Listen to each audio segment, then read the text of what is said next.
ద్వారా అక్కడ medical college sanction చేశాం. ఇవాళ మేడ్చల్ జిల్లాకే మెడికల్ కాలేజ్ లేకుండా పోతా ఉంది. దాన్ని తెచ్చి ఏం చేసిండ్రు, టిమ్స్ అల్వాల్లో దాన్ని కలిపేసిండ్రు. అంటే ఇవాళ కుత్బుల్లాపూర్ కాన్స్టిట్యున్సీలో పేదలకు వైద్యం అందుబాటులో లేకుండా దాన్ని తీసుకుపోయి అల్వాల్లో కలిపేసిండ్రు.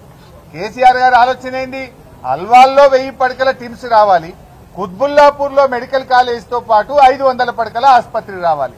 కేసీఆర్ గారి ఆలోచన ఏంది, ఎల్బీ నగర్ లో 1000 పడకల సూపర్ స్పెషాలిటీ ఆసుపత్రి రావాలి, మహేశ్వరంలో 500 పడకలతో మెడికల్ కాలేజీ రావాలి. అంటే ఇలా మహేశ్వరంలో మెడికల్ కాలేజ్ లేకుండా చేసిండు, కుత్బుల్లాపూర్ లో మెడికల్ కాలేజ్ లేకుండా చేసిండు. ఇవాళ అక్కడ పేదలకు ఆసుపత్రులు రాకుండా ఈ ప్రభుత్వం నిర్ణయం చేసింది. అంటే ప్రభుత్వం కోతలెట్ల పెట్టాలని ఆలోచిస్తున్నారు తప్ప పేదలకు సేవెట్ల చేయాలనే సోయి ఈ రేవంత్ రెడ్డి ప్రభుత్వానికి లేకుండా పోయింది. ఇవాళ మీ తప్పుడు చర్యల వల్ల మహేశ్వరం ప్రజలకు, కుత్బుల్లాపూర్ ప్రజలకు ఇవాళ తీవ్రమైన నష్టం జరుగుతా ఉంది. అంతేకాదు రాష్ట్ర ప్రజలకు అటు అల్వాల్లో ఇటు ఎల్బీ నగర్ టిమ్స్ లో కూడా 400-500 పడకలు తగ్గిపోయి సూపర్ స్పెషాలిటీ సేవలు ఇవాళ ప్రజలకు అందకుండా పోయే పరిస్థితి ఏర్పడ్డది. వీటి పనులను చేయరు.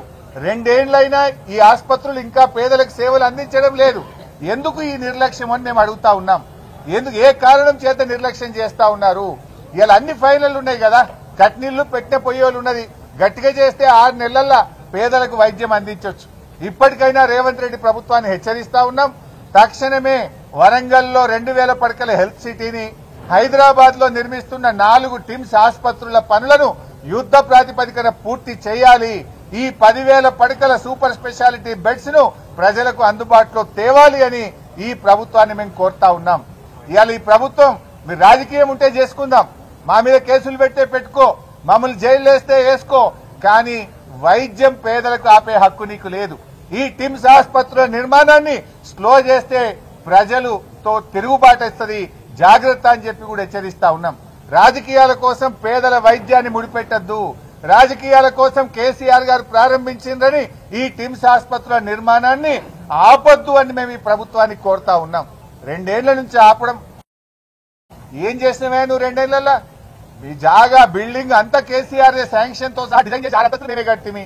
2 ఏళ్లలో 5 అంతస్తులు కడతావు, 2 ఏళ్లలో 5 స్లాబ్లు వేస్తావు. గంతేనా నువ్వు చేసింది? ఆసుపత్రి అందుబాటులో తేరాదా? డెడ్ లైన్లు మారుతున్నాయి, డేట్లు మారుతున్నాయి తప్ప ఆసుపత్రి నిర్మాణం పూర్తయితలేదు.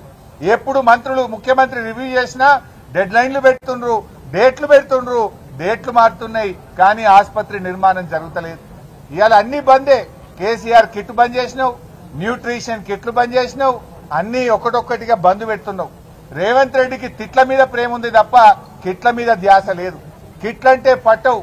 ఆనాడు కేసీఆర్ గారి ప్రభుత్వ ఆసుపత్రుల్లో డెలివరీలు 30% ఉంటే 9.5 ఏళ్లలో కేసీఆర్ గారి ప్రభుత్వం చేసిన కృషి వల్ల, కేసీఆర్ కిట్ వల్ల, ఎంసీహెచ్ ఆసుపత్రులు ఏర్పడడం వల్ల, అమ్మఒడి వాహనాలు పెట్టడం వల్ల 72% పెరిగినాయి. 30% గవర్నమెంట్ ఇన్స్టిట్యూషనల్ డెలివరీస్ 9 ఏళ్లలో 72% పెంచిన ఘనత కేసీఆర్ ప్రభుత్వంది. మరి రేవంత్ రెడ్డి ప్రభుత్వం ఏం చేసిండు? 2 ఏళ్లలో 72 నుంచి మళ్ళీ 55కి వచ్చింది. అంటే 17% తగ్గింది. నీ పాలన ఎట్లుంది అంటే తిరోగమనం. ప్రభుత్వ ఆసుపత్రుల్లో ఆనాడు 72% డెలివరీలు అయితే ఇవాళ 55%కు తగ్గింది. పేదలకు వైద్యములో తిరోగమనం, ప్రభుత్వ విద్యలో తిరోగమనం, ఇవాళ జీఎస్టీ వృద్ధిలో తిరోగమనం, ఇవాళ రియల్ ఎస్టేట్ వ్యాపారంలో తిరోగమనం. ఏంది, రాష్ట్రమే వెనుక్కుపోతుంది నీ పాలనలో. ఇవాళ ప్రభుత్వ విద్య రేవంత్ రెడ్డి హయాంలో పోయిన సంవత్సరం నుంచి ఈ సంవత్సరానికి 47,000 మంది పిల్లలు ప్రభుత్వ పాఠశాలల్లో తగ్గారు. డెలివరీలేమో 72 నుంచి 55కు తగ్గింది. ప్రభుత్వ పాఠశాలల్లో పిల్లలు 47,000 మంది గత సంవత్సరం నుంచి ఈ సంవత్సరానికి చూస్తే తగ్గారు. జీఎస్టీ చూస్తే పోయిన సెప్టెంబర్కు ఈ సంవత్సరం సెప్టెంబర్కు చూస్తే 5% మైనస్లకు పోయింది జీఎస్టీ. కేసీఆర్ గారి హయాంలో ఎప్పుడు 16% పెరిగితే రేవంత్ గారి హయాంలో 5% జీఎస్టీ తగ్గింది. రియల్ ఎస్టేట్ అయితే కుప్పగూలింది, రాష్ట్ర ప్రభుత్వ ఆదాయం తగ్గింది. ఇవాళ నువ్వు సిగ్గుపడాలి, ఆత్మ విమర్శ చేసుకోవాలి.